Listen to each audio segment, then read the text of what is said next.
रहस्यमयी गर्भ। 60 वर्ष की उर्मिला शहर के बाहरी हिस्से में अपने छोटे से घर में अकेली रहा करती थी।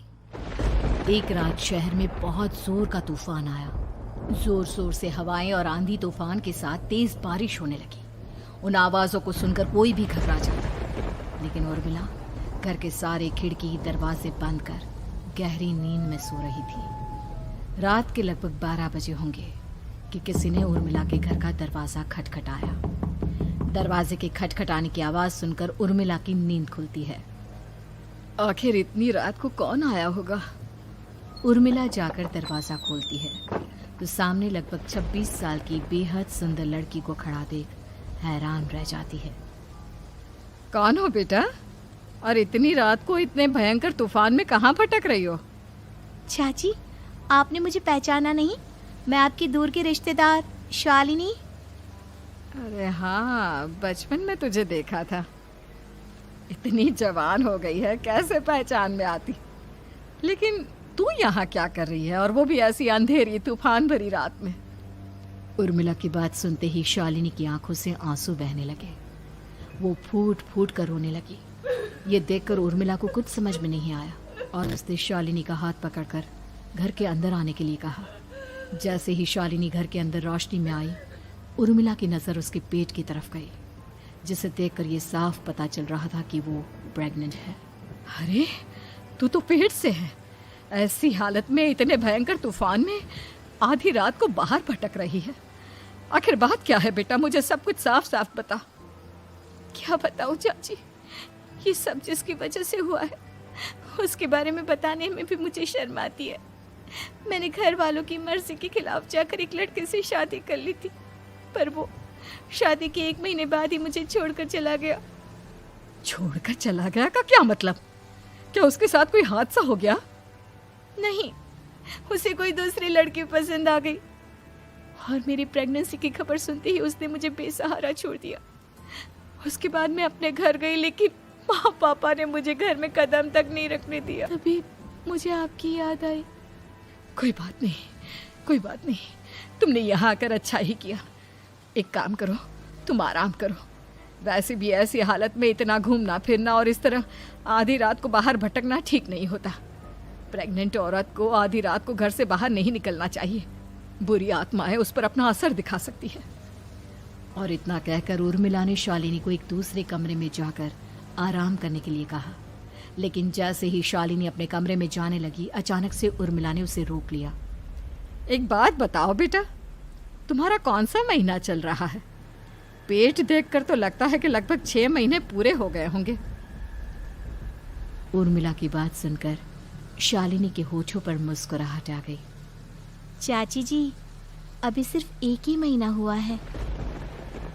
शालिनी की बात सुन उर्मिला दंग रह गई। उसे समझ में नहीं आ रहा था कि प्रेगनेंसी के पहले ही महीने में शालिनी की हालत ऐसी क्यों थी। लेकिन फिर उसने बात को नज़रअंदाज कर शालिनी को आराम करने के लिए कहा और खुद भी कमरे में जाकर सो गई। अभी कुछ ही घंटे बीते थे कि अचानक से एक बच्चे के बड़े ही अजीबोगरीब बेढंगे तरीके से रोने की आवाज़ें उर्मिला के घर में गूंजने लगी। उन आवाज़ों को सुनकर उर्मिला की नींद फिर से खुलती है। ये अचानक बच्चे के रोने की आवाज कहां से आने लगी? उसने उठकर चारों तरफ देखा, पर वहां उसे कोई नजर नहीं आया। उर्मिला घबराते हुए शालिनी के कमरे में गई तो वहां उसे कमरे की दीवार पर एक बेहद खौफनाक साया नजर आया, जिसे देखकर उर्मिला बुरी तरह से घबरा गई। आखिर ये सब क्या हो रहा है? शालिनी, शालिनी उठो!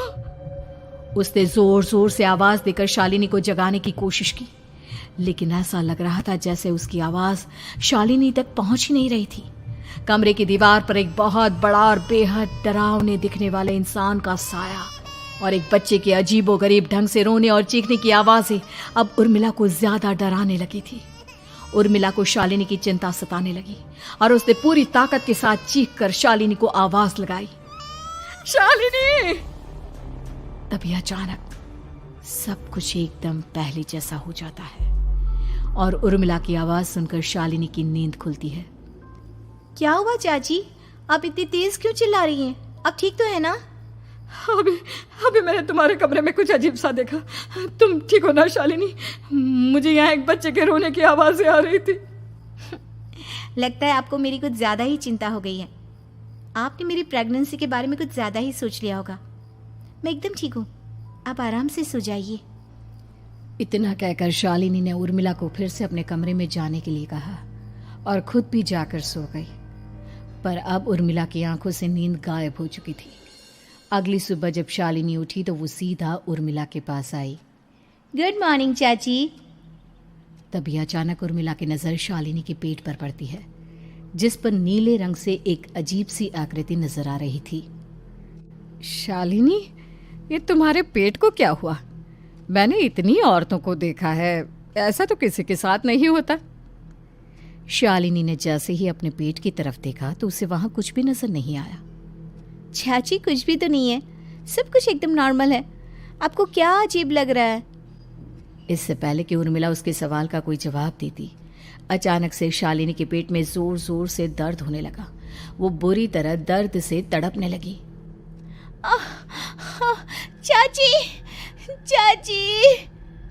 ये सब देखकर उर्मिला बहुत घबरा गई। उसने धीरे धीरे शालिनी के पेट को सहलाना शुरू किया, लेकिन शालिनी का दर्द कम नहीं हुआ। उर्मिला जाकर रसोई से पानी का गिलास लेकर आई और शालिनी को पानी पिलाने की कोशिश करने लगी। ले बेटा, पानी पी ले, तुझे आराम मिलेगा। ले ले। नहीं चाची, मुझे बहुत तेज दर्द हो रहा है। अरे थोड़ा पी ले बेटा। जैसे ही उर्मिला ने शालिनी को पानी पिलाया, उसने देखा कि गिलास में बचा पानी का रंग नीला पड़ गया और शालिनी की आंखें अजीब हो गई। उसके पेट पर बच्चे का एक डरावना चेहरा नजर आने लगा। ये सब देखकर उर्मिला की डर से हालत खराब होने लगी, पर तभी शालिनी का दर्द ठीक हो गया। बेटी, अभी तुम्हारा दर्द ठीक है तो ऐसा करो, तुम थोड़ी देर आराम कर लो। शालिनी को आराम करने के लिए कहकर उर्मिला तेज कदमों से चलकर घर से बाहर निकल जाती है और पास ही रहने वाली एक औरत कालिंदी के पास पहुंचती है। अरे उर्मिला बहन, बड़े दिनों बाद दिखाई दी, क्या हुआ? बहुत घबराई हुई सी लग रही हो, सब ठीक तो है ना? क्या बताओ कालिंदी बहन, मेरी एक दूर की रिश्तेदार आई हुई है। वो पेट से है और उसके साथ ना अजीब अजीब चीजें हो रही है। अब उर्मिला सारी बात कालिंदी को बताती है, जिसे सुनने के बाद काले जादू और तंत्र विद्या की माहिर कालिंदी एक ताबीज बनाकर उसे देती है। बहन, मुझे शालिनी पर किसी बुरी आत्मा का साया लगता है। ये ताबीज ले जाओ, आज रात को 12 बजे उसे पहना देना, फिर सब ठीक हो जाएगा। उर्मिला ताबीज लेकर घर वापस आती है और अब आधी रात के होने का इंतजार करने लगती है। जैसे ही आधी रात होती है, वो नींद में सोई शालिनी को ताबीज पहना शांति से अपने कमरे में आकर अपने पलंग पर लेट जाती है।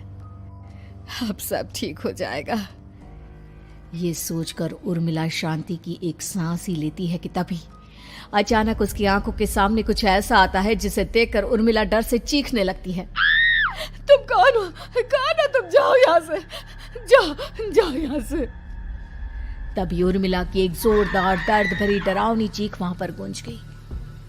उर्मिला की आंखों के सामने एक बच्चा खड़ा हुआ था, जिसका पूरा शरीर किसी बूढ़े की तरह नजर आता था, लेकिन मुंह किसी नवजात बच्चे की तरह था।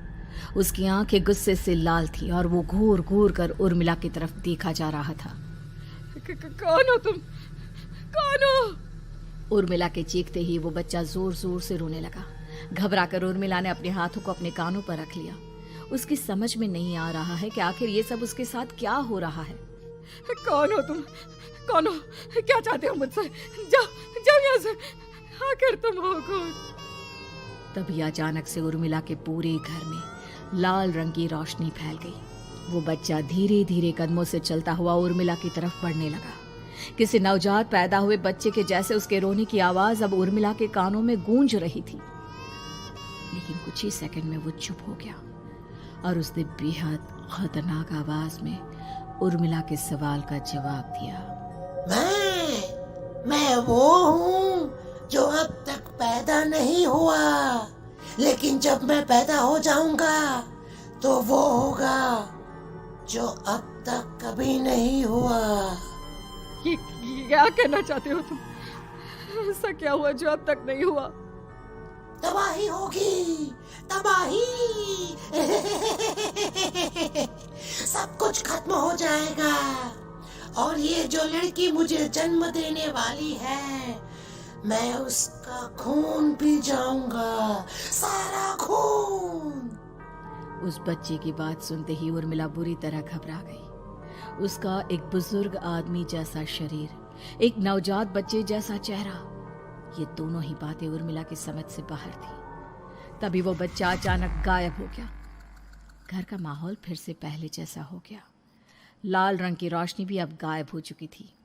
उर्मिला दौड़कर शालिनी के कमरे में पहुंची, जहां वो गहरी नींद में सोई हुई थी, पर उसके गले का ताबीज गायब हो चुका था।